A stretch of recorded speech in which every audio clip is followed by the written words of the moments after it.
Hi, you're listening to This Is Not Your Practice Life. I'm your host, Macy Renee, and we are going on a journey together, my friends. I'm a certified life and emotional intelligence coach. And if you really want to step into your highest self, there are a few non-negotiables you're going to have to learn, and I am just the person to help you do it. No matter your past, I'm here to help you create a more fulfilling future. So stick around with me. Not only will I teach you how to navigate your brain's daily mind drama, but I'll help you actually understand your mind, your emotions, why you do the things you do, and why others do the things they do. Most importantly, I'll help you build the self-awareness skills to create whatever results you want. It's never too late to change the trajectory of your life. After all, this is not your practice life.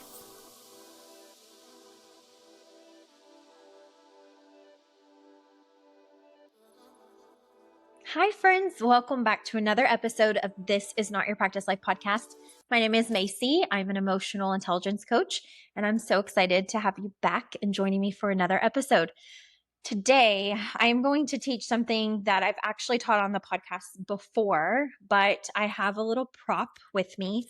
If you do not know me and you are brand new, first of all, welcome. I'm so excited that you're here. But second of all, as a coach, I am very visual. So my clients are really used to crazy visuals that I give them in order to make what can be a lot of information fun and, memorable and applicable to the ways that they want to use it in their life. And so this is going to be no different. I'm going to share with you something that I read in a book years ago that just changed my life like so tremendously. It is probably one of the most impactful sentences I have ever read in a book and has stuck with me forever. And I believe that book was called The Angry Therapist by Dr. John Kim. But here's what I want to say about it.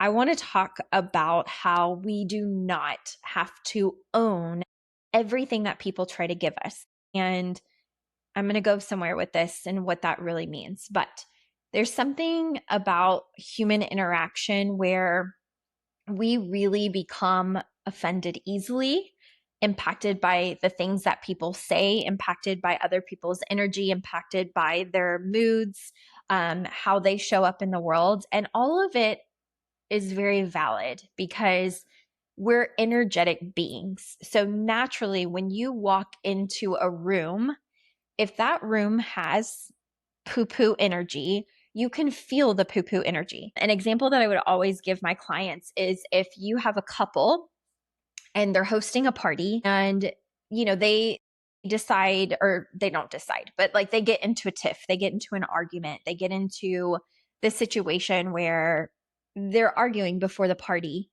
And then the doorbell starts ringing, people start coming in.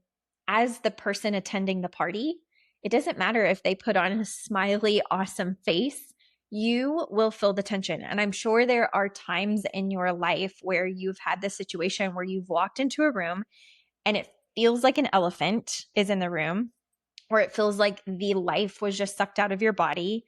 And it's because like our energy is so palpable. We really can be impacted just by entering into an environment and our body kind of being like, oh no. But the way that I want to kind of talk about this today is in the sense of when people try to invite you into their funks, their moods, just the aura of, I call it like poo-poo energy. And here's why. I used to be really impacted, especially as an empath. I used to be really impacted by other people and how they showed up in the world. And I used to also be someone who would blame people for everything. I would blame my moods on other people's moods. I would blame my attitude for other people that treated me a type of way. I never felt like I had my own autonomy in my emotional life. So it was kind of like, this person did this. That is why I'm behaving this way. If they hadn't said this, I would be in a good mood. And you guys, as validating as it may feel in the moment, it really, truly robs you of your power, period. Okay, we can either be someone that is in control of how we navigate the world, no matter what other people are doing, or we could be a victim and blame everybody. And the problem with blame is as soon as you blame someone or something else for your mood, for how you're showing up in the world, you then give your power away. So it's like, I use this example of a pen. Let me just grab a pen right now. Okay, you have a pen. You're in charge of writing your story. Someone else has a pen. They're in charge of their story. Everybody in the world has their own pen. But what we tend to do is try to control other people's pen or let other people control our pen. So an example would be, there were times where my husband, at one of his jobs or one of his careers that he's had, we've been together a really long time. We were high school sweethearts. So we've been together since we were 18 years old. And through one of his career paths, he was very unhappy and very miserable. He hated it. And he would come home and he would just be in a funk, in a mood.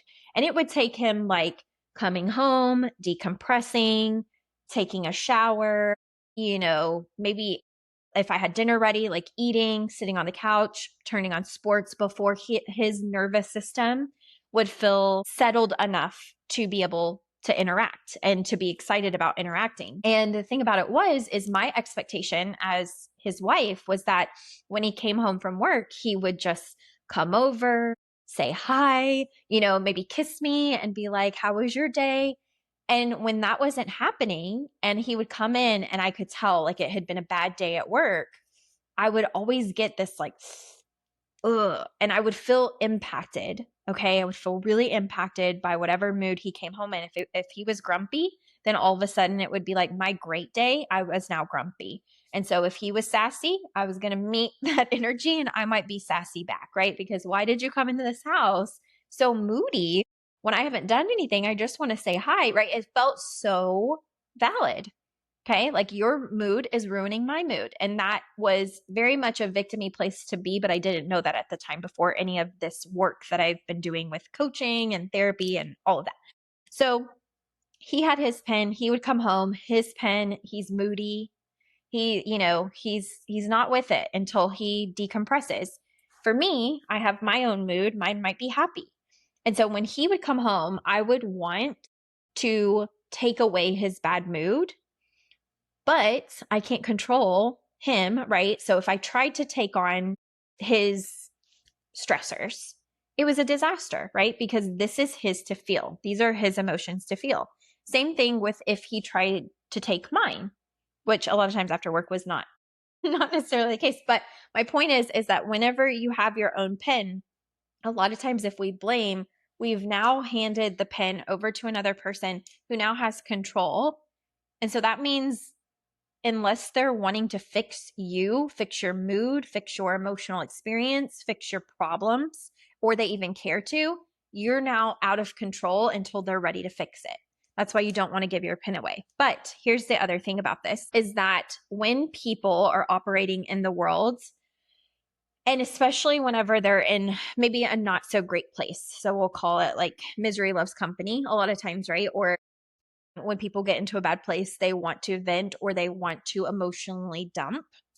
And in my life, I was always someone that really would accept the dumping. So people would come to me with their problems and without any kind of awareness to ask if I could, was in a place to hold space for them. And they would just dump. And if it was just a bad mood and they dumped it, I would take it on and I would be like, now I'm in a bad mood. They ruined my mood. Okay. They ruined my mood. Okay. So it's essentially like they took my pen. And now they have to not only be in a good mood, but they're going to have to fix my mood by their mood. If they're not ready to fix their mood, if they want to be in this mood, well, now they have my pen because I gave it away. Okay. So very disempowering place to be. And so with this being said, I used to let people just dump whatever they came with. And it was, whether it was heavy, whether it was just moodiness, bad energy, whatever, I would take it. And so fast forward, when I get into my personal development journey, I start reading this book, The Angry Therapist. And there was a passage, let me grab a tissue. There was a passage in this book that spoke of this Buddha or this Buddhist monk that would walk this village. And this village had a bunch of different, like the way that I imagine it from reading the book, like a bunch of different tables set up where vendors would be selling different things, like, hand woven baskets and things of that nature, fruits, vegetables. And there was a man at one of the booths that, for whatever reason, was just really irritated with this Buddhist monk. The Buddhist monk didn't speak, and he would walk through the village very peacefully each and every day, not really saying anything, not really interacting. And the man at the booth would shout insults at this Buddhist monk, and he would call him names. He would, make fun of him. He would try to get his attention. The Buddhist monk never played into it. He never responded. And over time, over several weeks, this really started to irritate the man. And it got to the point where the next time this Buddhist monk walked through the village, the man shouts and he's like, "Hey, I have been name calling you for weeks. I have been making fun of you. I have been trying to get your attention with horrible things that I've been saying. What is your problem? Why don't you ever even turn towards me and address it? Why don't you ever say anything back?" And for the very first time, this Buddhist monk turns to the man after several weeks of just verbally being torn down by this man and ignoring it. He finally turns towards the man and he looks at him and he says, "When someone tries to give you a gift and you decline, to whom does the gift belong?"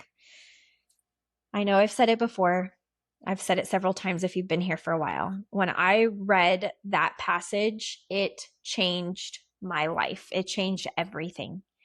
And because I'm a visual person, I'm just going to take my little box. This is my Tiffany & Co. box, where I actually have an award in here that I was gifted years ago for a milestone I hit in my business. But I imagine literally a box. And so again, this Buddha says, when someone tries to give you a gift, okay, and you decline, to whom does the gift belong? It's that person's. It's the person who tried to give it to you. If you decline the gift, it stays with them. And the way that I read this passage, whether this is what was meant by it in this book or not, but when I read this passage, it made me think of any time I have ever been a victim to someone else's mood, to someone else's statement, to someone else's gossip about me or anybody else. It made me think of every scenario where someone tries to give me a gift. So I'm in a pissed off, bad mood today. And you know what? If I had a bad day, I'm going to invite you into my bad day. I'm going to give you this gift. When I had heard that quote, it was like, your mood doesn't have to be my mood. Your day doesn't have to be my day. Your behavior doesn't have to be my behavior. I know we live very much in a society where we joke about matching energies. And sometimes, we can go there with people. We can be like, you know what? If they want to be like that, I'll match their energy and I'll give it right back to them. Maybe there's certain circumstances where that's necessary or what you want to do. But what I have found in all of the years that I've been doing emotional intelligence work for myself and coaching women, when you can get to the point where you don't accept the gift, where you truly see this visually as a gift that you don't want, it stays with the person who tries to hand it to you, and you get to keep your peace and you get to keep your power. And like I said, I'm crazy about visuals. So for anybody that's listening just via audio, you can't see this, but I'm holding up a gift box. And here's what I imagine, just to make it real, because we're human. What does our brain try to do? Protect us and keep us safe. So when people test us, right, and they're like trying to invite us into their shit or whatever it is, it's really tempting to match energy sometimes. If someone hurts you or they're saying hurtful things to you, it's really a human kind of response to be like, I'm going to give that right back to them. As in, I'm going to take the gift and they're going to get a dose of what they've just tried to give me. Now, here's what I imagine. So when someone's in a bad mood, as soon as I see that they're trying to hand me this gift, here's what I imagine. I imagine that if I undo this bow, which I know you can't see if you're just listening to the podcast, but if I untie the bow and I open it, I imagine that a bunch of glitter confetti and shit pops out of this box and lands all over me. Like, that is genuinely and legitly how I think about this. This is how serious I think about this concept. I think, okay, someone's in a bad mood and I've had a great day and they're like, oh, my life sucks. I hate my life. I hate all the people in it. The world sucks. Everybody sucks. Nothing's working in my favor. I'm a victim, blah, blah, blah. When someone's in that space, it can be really easy to watch, especially if you're an empath, to just feel yourself being drained.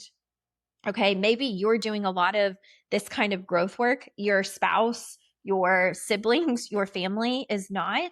And so you're around people who are like all the time. Well, when they do that, they're like, who is going to take this box? Because it feels like shit for myself. So who's going to take it from me? And a lot of people take the gift and then they're like, now I'm in a bad mood. And that's exactly the trap that I used to be in. No matter who it was, okay, this is beyond my husband. If it was a friend, if it was a family member, if it was a coworker, if it was anybody, they would be like, I hate this box. I hate this life. I hate this day. I hate this. And I was someone that wanted people to feel good, and I'm very empathetic anyways. And I do respond to like what the environment feels like. I'm very intuitive, very in tune.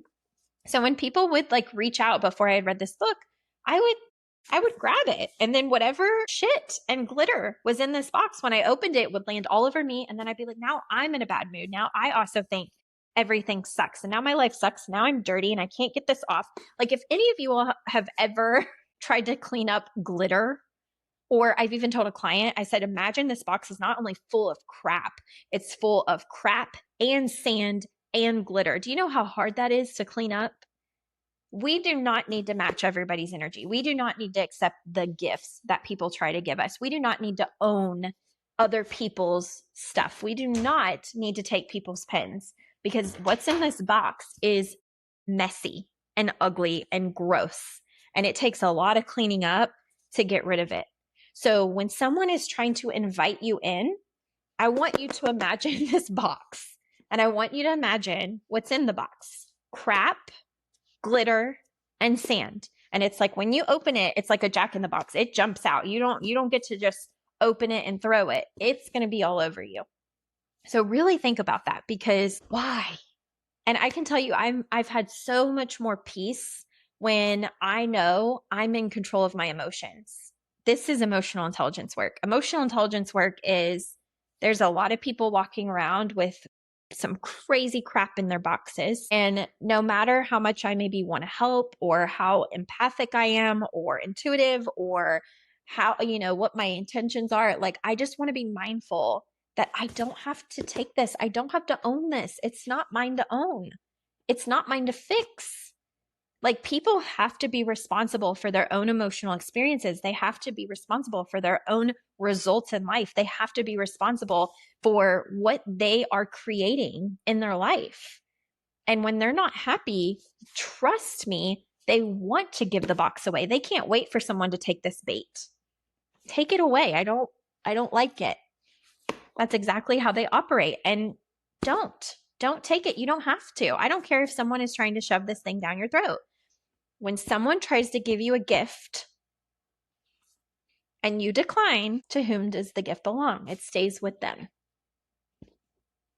Simple as that. Life-changing concept.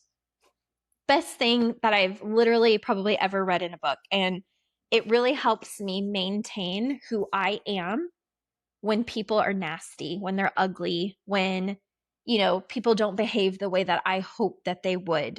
Or, whenever I'm really hopeful and then I'm like, man, they're really struggling to grow, or they're really struggling to change, or they're really struggling to see how they have power over this. And they're wanting to give that crap to me. And I do not have to take it, nor will I anymore. Now that I know better, every now and then I'm human. And every now and then I will get, sucked into starting to untie the bow of this box. A lot of times I can catch it and remember, like, wait a minute, it's not mine and I don't want it. So I hope that this concept helps you. I really hope it helps you in understanding that you don't have to own other people's stuff. especially when you start to grow, you guys, if you're doing mindset work, if you're doing emotional intelligence work, for sure, if you're one of my clients, you will know that this is challenging. Once you start growing, you know, it can be really hard. It's a lonely journey because there are less people doing their work to control their own pen than there are people who are trying to shove their pen in someone else's hand or trying to take someone's pen to control them. There are a lot of people with a lot of crap in their box that they don't like, that they feel a victim to, that they're not trying to fix. And so they're just trying to hand it and give it away. So when you're someone that is working on yourself, you naturally have a different energy. You operate at a different frequency. You have a different light about you. You see the world differently. You're not a victim to things. You step into your power. Like you're a completely different person. And a lot of people want to be around that, and not only want to be around that, but want to give you their crap because they're like, that person, like, either I'm going to drag that person into what I have going on, or maybe that person can fix me. And it is not your responsibility to fix anybody else's stuff. That is for them to fix. Okay. Don't care who it is. You cannot fix everybody. As much as you have great intent and want to, it's a personal choice. Okay. So you can't fix it. And, at the end of the day, sometimes the hardest thing is remembering like who you want to be when there are a lot of people inviting you to a lot of different things in the world. Who do you want to be? And that in itself is a skill to practice because, again, if you're empathic, if you're someone who feels for people and you have a lot of compassion, that's a great thing. But it doesn't mean that you have to fix it or that you have to take it on. It's not yours to do so. So if anything, point them to this podcast so they can have their power back and they can learn not to take other people's boxes, because maybe everything that's in their box is because they've been taking so much of other people's stuff and they don't know that they can stop. So I'm just here to let you know you can stop. You don't have to take the gift. And that is all. I hope you all have an amazing day. Thank you for tuning in to This Is Not Your Practice Life podcast, and I'll see you next time.